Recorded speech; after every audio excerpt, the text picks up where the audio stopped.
Welcome back to The Legend of Zelda: Ocarina of Time. Previously, I finished the Spirit Temple, and this time I'll be moving on to a mini-dungeon which I've been hyping up for a little bit of time, the Gerudo Training Ground. So why am I in Lake Hylia? That's a good question. The reason for that is I wanted to tell you the Scarecrow song is kind of a little bit important. The mini-dungeon is done a lot easier with the Scarecrow song, and I planned this terribly. Now that I've completed all of the temples in Ocarina of Time, if I go to the Spirit Temple, there will be a cutscene that will play. It's a very, very important cutscene, so I don't want to have to splice that in later. So it looks like I'm not getting the Scarecrow song for this, despite the fact that I did look up how to get the Scarecrow song, and I understand how to do it now.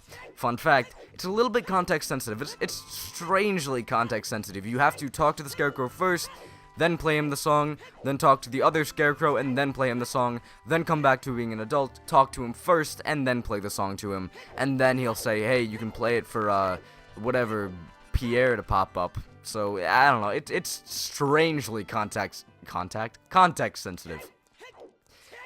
Something else to note, there are a few things that have changed in Gerudo Valley since the last time I was there, which is why I'm going to be appearing there first before I actually go into the Gerudo Training Ground. I do want to tell you a few things that I think are relatively interesting about that area now. Epona, that is the wrong side of the fence. At least you tried. I'll cut to when I'm back at Gerudo Valley. So until then. Actually, before I do that, I want to say that I'm recording this a little bit early in the morning, so I apologize if my commentary is all over the place. I apologize if I slur my words, or I start saying a lot. I haven't had a lot of time recently, but I was in the mood to record today, so here I am recording. Hopefully this turns out pretty well. I don't have a lot to say about the mini-dungeon that we're about to go into. So a lot of the time I will just kind of shut up about Ocarina of Time and talk about Nintendo as a whole, rather than just Ocarina of Time. So I'm going to talk a little bit more about current events, rather than Ocarina of Time, but that's just the way it's gonna be. But more importantly, something that actually does relate to Ocarina of Time, this bridge has been fixed. We no longer need to use Epona or the hookshot to get over here. We can just roll on across, which is pretty nice. This guy will say, hey, I heard you saved my men. When they returned, we built this bridge. Look at this. Isn't it a fine bridge? They may be wimpy carpenters, but once they all get together, they get the job done. Fantastic. Inside here, there will be guys now that we have fixed the bridge and freed all the carpenters. They pretty much just say, I knew all those Gerudo people were fine and good and dandy. This only happens after you've beat the Spirit Temple, because somehow they realize that, oh yeah, the Gerudo were being controlled by these witches in Ganondorf, so they're not actually bad people. I don't know how word got out that fast, but whatever. This guy. Don't race this guy if you're expecting to get something like, let's say, a piece of heart, something important. Because, first of all, this guy will ask you to, actually, why not talk to him? Let's show it off instead of just talking about it. I'm the wandering running man. I've run all over this land in search of true competitive spirit. I bet all my challengers, man and beast, beat all my challengers, man and beast. You're an athletic guy, and you look like you might have a true killer instinct too. Now that the bridge over Gerudo Valley is complete, I'm looking for a challenger to have a competitive race against. The beast. Bees are killing me today, I guess. The best time to get from here to the bridge in the Lost Woods was 2 minutes and 38 seconds. That's my record. Will you challenge my record? No, I will not. You'll never discover your killer instinct with that kind of attitude. Well, here's the thing. No matter what you do, no matter how fast you go, even if you cheat, even if you make the timer that will appear on the screen be 0, this man will always beat you by 1 second. Going back to the whole hacking thing where people made the timer stop and stay at 0, the running man beat them by -1 seconds. He is programmed to always beat you. He will always win. The only thing you get for racing with this guy is having your best time from Gerudo Valley to the bridge at Kokiri Forest. I seem to mix up Kakariko Village and Kokiri Forest quite a lot. But yeah, the best time from here to Kokiri Forest will be put in your home. You'll be able to check it whenever you want. That's it. That's the only thing you get from racing that guy. It is completely stupid. It is not worth the time or the effort whatsoever. And if I'm missing something, then tell me. But I did a little bit of research because I wanted to make sure that I wasn't going to race him for nothing. And I'm glad I did. Because if I raced him and got nothing, I would have been extremely mad and disappointed.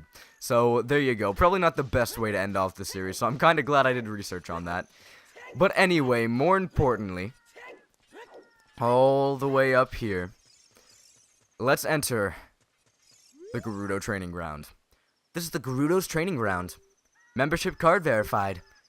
One try for 10 rupees. I want to say this right now. I don't necessarily like the way they set up this mini dungeon because it really does seem like a mini game that you have to pay to play. But no, it's an entire mini dungeon, and I just think they shouldn't have made it pay to play, to be honest, because it did make it seem like, again, a pay-to-play mini-game, not a mini-dungeon. I've done a little bit of research into this beforehand, so I have a little bit more to talk about, and by a little bit more to talk about, I mean, I'm still not going to have anything to talk about, but, I at least understand some of the rooms a little bit better. I've also figured out that a lot of the rooms are defeat the enemies within this time limit or find a bunch of silver rupees within this time limit. It's not really a very interesting mini-dungeon if you look at it based on the objectives that you have to complete, but I think it's at least worth going over.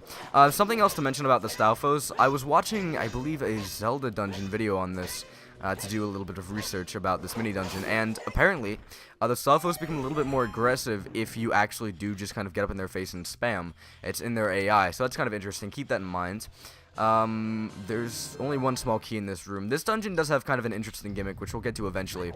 But for now, just keep in mind, hey, you might want to, get a bunch of small keys and go everywhere that you possibly can if you want to beat this mini-dungeon, in case you were wondering. There are boulders everywhere around here, so you want to be very, very careful about them. I kind of got hurt immediately, so that's fun. But, now that we're just kind of doing some miscellaneous things with... Oh, by the way, there are firewalls that return from the fire temple, so that's kind of neat. We haven't seen those in a while. But more importantly, I want to talk about The Legend of Zelda. Not The Legend of Zelda. What am I talking about? I'm very, very tired. I'm so sorry. I want to talk about... what's it called? Super Smash Bros. Why was Super Smash Bros. The name eluding me? That's so dumb. I want to talk about Smash Bros. Smash Bros. Is looking mighty fine, and it's kind of been on my mind for a while now. I'm not as excited as a lot of other people, I'll be perfectly honest. It's not like I'm not interested in the game, but it's more of a party game, so I never play it when people aren't at my house, so I think it's kind of pointless to get super excited about it if I'm probably not even going to play it when I buy it day one, so... Anyway, the point is, it's looking very nice. I very much enjoy all the Legend of Zelda, characters that are in that game. It's very, very, very interesting. I wonder if they're going to add any more Legend of Zelda characters for DLC. I doubt they will. But it's still kind of interesting me.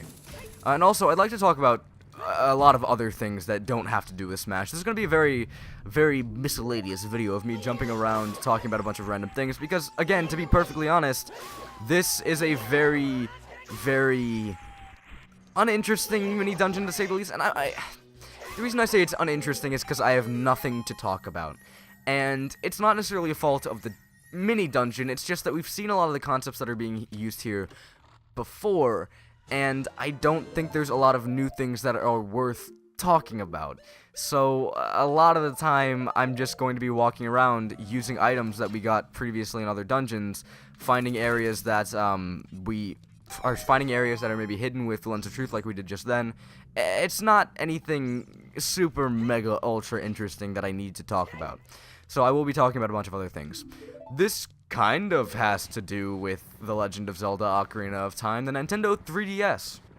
Because, you know, Ocarina of Time's on the 3DS and everything. A lot of people say the 3DS should die. Because, you know, the Nintendo Switch is a thing. Why should we be using the or why should we have a 3DS when we have the Nintendo Switch and we can just play on the Nintendo Switch on the go because it is a mobile console? And there are a lot of reasons for why I think the 3DS still has a viable place in this market. Oh my god, likes, I absolutely despise you. You suck so much. And you didn't take my shield. Thank you very much. Something else to note is that likes won't take items that cannot be purchased. So if I was wearing the Hylian shield, for example, the Like could steal that because I could go and buy the Hylian shield. But if the Like stole my mirror shield, I can't go buy the mirror shield again. I really can't. I also cannot buy the Kokiri tunic again. So he wasn't able to steal anything that was on me. All of these chests have traps in them, I believe. I cannot see inside the chest, but none of these have anything important. This is the only chest that has something important. There you go. Again, I did a little bit of research, not a lot. Past this point, I probably won't remember anything, but anyway. The 3DS, a lot of people say it should die because the Nintendo Switch is on the market, and Nintendo should just focus all of their time and money on the Nintendo Switch and completely ignore the Nintendo 3DS. I could not disagree more. I think the Nintendo 3DS has a very, very, very viable place in today's market, and the reason for that is because, oh, by the way, this is where you probably want to get Pierre, because I'm going to jump down here, shoot some eyes, and it'll open up this door up here. If I had Pierre, I'd be able to hookshot back up here, grab it, so I wouldn't have to do a bunch of backtracking, but I guess I'm going to have to do backtracking anyway. Whatever, it doesn't matter that much. But anyway, the 3DS has, yes, been on the market for quite a while, and yes, it's getting... You made me waste an arrow. Really? You suck. Anyway, it has been on the market for a very long time. It's becoming a little bit outdated. But I think that it's extremely viable for people who don't have a lot of money and who can't purchase a Nintendo Switch. I still see a lot of people playing on their 3DS at my school. Laugh at me all you will. But it's a very viable option. I think it is a very, very viable option. So it's just cheaper, it has a better battery life, stuff like that. It makes sense as to why people would want to play the Nintendo 3DS over the Nintendo Switch on the go. And I also have just... but I have an issue with bringing the Nintendo Switch on the go with me, because that was close. Because it is very, very expensive. $300 is a lot of money. And I don't want to bring something that expensive on the go and maybe get it scratched, maybe shatter the screen. I don't want anything like that to happen, which is why I am a little bit uninterested in actually bringing my Nintendo Switch out of my home. So there's that. That's probably why I still want the 3DS to be a thing, so they will make games that I can actually bring out of my home and not be afraid to bring out of my home. But that might just be me. There we go. These guys are returning again, the Fire Slugs. Again, very uninteresting name. A lot of the stuff in the Fire Temple is kind of interesting. There's the fire walls. They're used a lot in other Zelda games. I should probably pull out my Megaton Hammer. Yeah, I don't think a lot of the enemy names are very interesting in the Fire Temple, but whatever. Whatever. It's been a while since I've actually had to use my Megaton Hammer. Again, I don't really use my Megaton Hammer all that much in my normal playthroughs of this game. The area in the Spirit Temple where I was forced to use my Megaton Hammer for something that was not a Switch. Actually, no, I think I had to use it for Switches both times. The point is, for the thing that made it possible to get back to the main area in the Spirit Temple very, very quickly, that I needed to use the Megaton Hammer to get, that was completely unnecessary. That was not pointless at all. No, that was completely pointless. And I just never used the Megaton Hammer that much. But as soon as I said that, I ended up having to use the Megaton Hammer a lot, because the game has a lot of areas where you do need to use the Megaton Hammer, just not in the areas that I remember. Great. Great. I've actually made it back up to 500 rupees. That's not bad. I think I used about... Why am I back in this room? What? Great. Now I have to fight all these guys again? Oh my god. Again, this is why I probably should have done a little bit better, a little bit of a better job preparing for this. I knew it wasn't going to be super fun and interesting if I went into this completely blind, because when I'm blind, or doing a game blind, I am usually just saying, wait, what? And that's the entirety of my commentary. So I did, again, do a little bit of research. I've said that a million times. It's early. Cut me some slack, please. What else is there to talk about? There's got to be something. There's no real Legend of Zelda information going on right about now. I'm trying to get back into Breath of the Wild. That is a game that I'm getting a little bit more interested in again. So that's a thing. I killed all of... Okay. Oh, that's right. There was one Keese left. That's right. That's right. I didn't kill all of the enemies. There was one Keese left that I didn't end up killing. So there we go. That should be another bundle of arrows. Not small key. What? Small key. What am I? Stupid? Whatever. This area is pretty interesting. I do kind of want to put on my my Goron tunic because there is a lot of fire in this area. I believe I need to use the hook shot here. Yep. Just get that really quickly. This room is kind of interesting. Pretty much I have to use the hover boots to not fall off the edge, to kind of cross this, as they called it, a sea of fire, and get all the silver rupees. It's pretty average, all things considered, for this dungeon, for this mini dungeon. So there you go. It's pretty easy. It's not too bad. That should make the fire around a chest over here go away, I believe. Yep. No, it's a silver rupee, not a chest. Okay, there we go. That opens that up. This fire will come back, so I kind of want to get out of here real quickly. This area can be a little bit tricky. I will say that right now. Interruptions as usual. How fun. How fun. Anyway, what I want to do here is play the Song of Not Time, apparently. There we go. I don't know what I did there to mess that up, but whatever. I want to play the Song of Time because that will make Song of Time blocks appear here. How are you supposed to know that? I don't know. Watch a walkthrough, I guess. That'll take me all the way up here, and there is a small key just kind of chilling. So there we go. Another small key. We are able to get a lot of small keys in this area. It is it's very filled to the brim with small keys, and that'll get into the whole gimmick of this area a little bit later, but we'll get there when we get there. I want to put on my Zora's tunic because it talked about being underwater. I want to put on my iron boots. And I want to play the Song of Time one more time. That was the right song, right? Why do I always mess up the first 3 notes? I don't know what's wrong with me. It always happens. It always happens. Anyway, that'll make those Song of Time blocks disappear. There we go. And we can easily drop down here. Again, we have to get silver rupees. How fun. Great. We could easily grab fish here if we wanted to. Keyword being if we wanted to. I don't find it super important, but just in case you want to. These clam guys are back. I don't know how that didn't work out, but that's fine. They're still not super difficult. Annoying, yeah. Difficult, nah. I don't seem to be getting a lot of hearts in this dungeon, which is kind of odd, but that's fine. I want to get rid of these guys first so I don't have to worry about them while I'm getting all these silver rupees. There's a current in this room. I wanted you to keep that in mind. There's a current in this room. So, I don't know why I jumped to the side when I pressed back on the analog stick to jump backwards. What is going on? Anyway, there's a current in this room, and it'll take you places. So you want to put the iron boots on so you can easily get the silver rupees. It's pretty simple. What else is there to talk about? What other games am I interested in? Oh, I'm interested in Luigi's Mansion 3. Luigi's Mansion 3 looks absolutely fantastic. I'm very, very excited to see how that game turns out. A lot of people didn't like Luigi's Mansion Dark Moon, but I really, really enjoyed Luigi's Mansion Dark Moon. I thought that was an absolutely fantastic game. Is there no current here? Oh, no, there is. Okay. It's just a very slow current. It's a lot more kind of difficult to deal with in the 3DS version, so I don't know why they changed it, but whatever. Anyway, Luigi's Mansion 3 is a game that I'm very, very interested in, and a lot of people are like, please don't be like Luigi's Mansion Dark Moon, but I actually really like Luigi's Mansion Dark Moon. In fact, I like it better than the original game, which I know is very controversial. A lot of people would absolutely kill me if I said that to them, but I really can't help it. I really enjoy the second game compared to the first one. I think the first one can be very, very annoying. Some of the aspects of it I don't like that much, but the second game is a lot more fun in my opinion. I know the mission-based aspect isn't super fun, but it makes sense for the console. A lot of people whine about it and cry about it, but it does make complete and total sense. I completely understand why they went for that.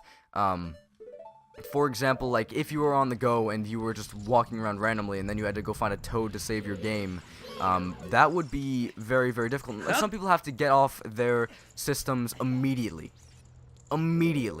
And I think the mission-based structure just works a lot better for people like that. And I don't know. That's just my opinion. There are actually new enemies in this area. I know, you never see these guys anywhere else in the game, I don't think. They're Dynalphos. They're essentially harder Stalfos. They jump around a lot more. So just spin attack a lot more. It's not too hard to deal with them. There's a Beamos in here. How about I get rid of you by throwing a bomb? That's usually how that works out, right? I don't want to see target onto you, Dynalphos. I want to see target onto him. Now I'll just spin attack and get rid of you pretty quickly. There we go. Easy money. Yeah, that room's not too hard. I'd say the Stalfos room is probably the most annoying out of all the kill all the enemies within this time limit room because they block. But the Denalphos don't block. The Beamos is pretty easy to kill. It's not too bad. Another small key right there. I believe that if I jump up via this way, yes, okay. There's fire surrounding this room, but if you jump up via this way, via the way I did, you will easily be able to walk around here, get some hearts. It's not too bad. I keep accidentally touching the fire. God, this sucks. All the hearts that I just got are gone. Whatever. This should lead us back to the main room. There we go. So now all we need to do is backtrack a bunch. I'll see you then. I'll see you, well, not see you then. I'll see you when I get back to the room with the small key that I wasn't able to get. Fun.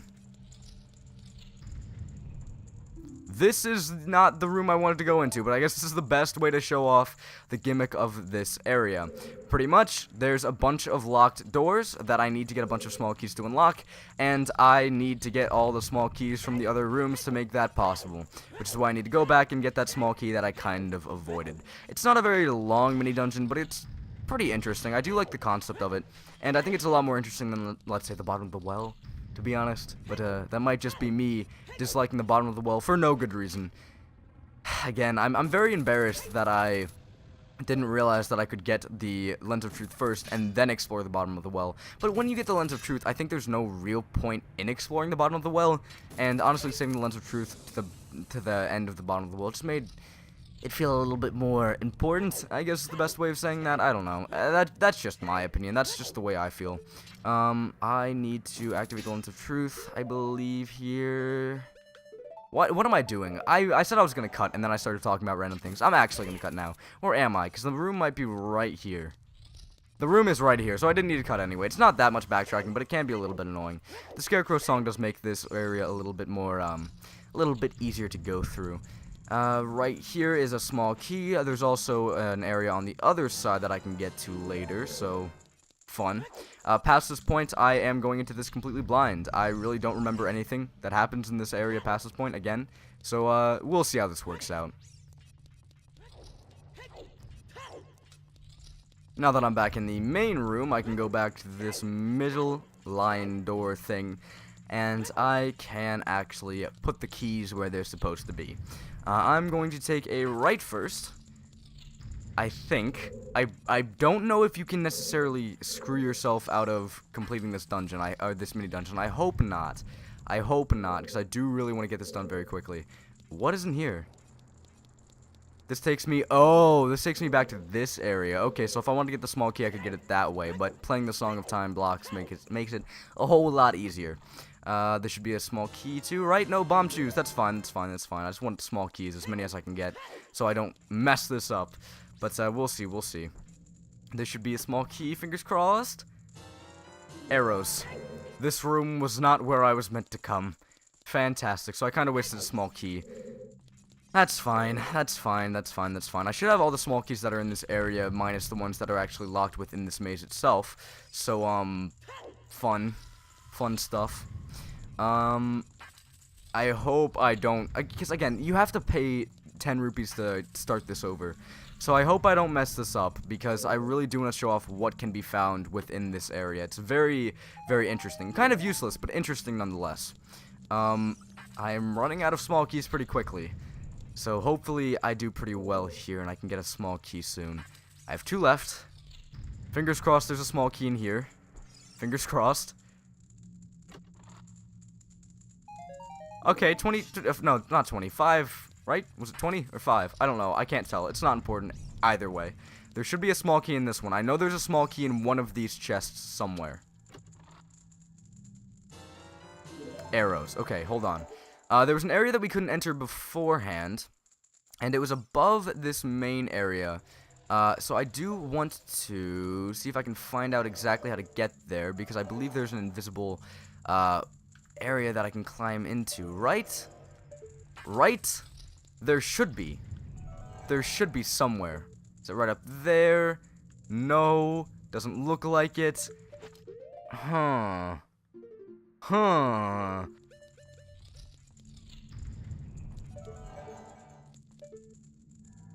There we go, there it is. Dear God, that took far too long. But there we go, I found it. I just had to run around everywhere and use my lens of truth. Everywhere. Fun. There we go, that's the last small key, and that'll allow us to get to the chest that I've been oh so desiring for. Not really, this chest is pretty pointless. I've talked about this area being relatively pointless before. There's not really a whole lot that we get from it. And you'll see what I mean in a minute. You might think, wow, the item we're going to get from this is amazing. It's absolutely crazy. And when you first see it, yeah, it kind of is. But later on, you'll realize this item's pretty pointless. But without further ado, let's get the item that was hidden in the Gerudo training ground. We got the ice arrow. Set to the C-stick and your arrows will be powered up. If you hit your target, it will freeze. This arrow of magic is granted only to those who complete the difficult training of the Gerudos. So use it with pride. Yeah, I'm never gonna use this item. It has no purpose at all. Trust me, it really has almost no purpose.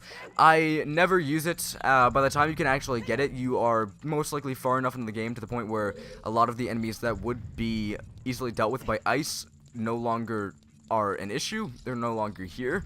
And ice isn't necessarily an elemental thing which helps you all too often in this game. This isn't like Majora's Mask where in one of the temples you get to freeze the water and walk across it with ice arrows. No. Ice arrows are very, very pointless here. We've done everything we can do inside here, and that's the entirety of this mini-dungeon. We did all of that to get the ice arrows. A very, very pointless item. This is why I never end up doing this this mini-dungeon. It's not super great to do. I think it's pretty fun. I think it's worth your time to do it, if only due to the fact that it's fun, and if only due to the fact that the ice arrows look very, very fancy. But overall, it's pretty pointless thing to do. Anyway, enough crying and whining about getting the ice arrows. I am happy that I got those done. But without further ado, next time on The Legend of Zelda Ocarina of Time, we are done with all the side quests in this game. We are done with all the main... No, I almost said all the main quest things. No, we're not. We still have a lot to do. But we're going to start heading towards endgame in the next episode of The Legend of Zelda Ocarina of Time. But again, that's for the next episode. See you then.